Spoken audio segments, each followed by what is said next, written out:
Samahan mo ako. Bakit hindi? Kailangan ko lang siguro ng tourist guide.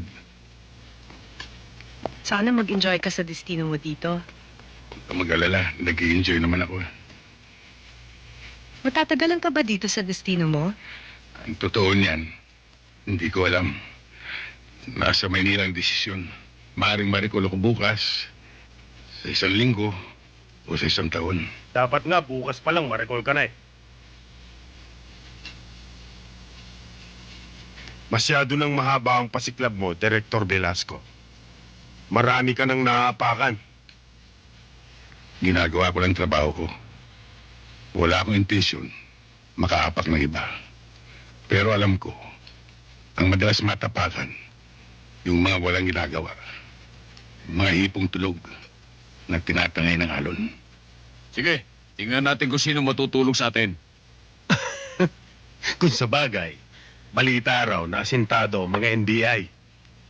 E di, subukan natin. Sarge, ikaw din. Baka mapahiya tayo.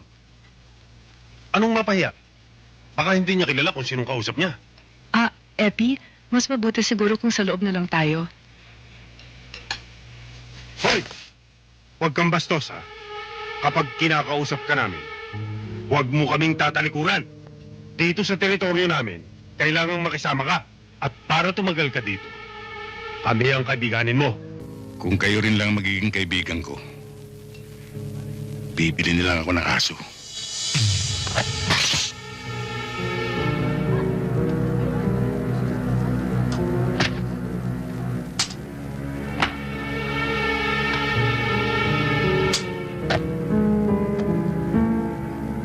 Kung gusto niyo magtagal, ako ang kaibiganin niyo.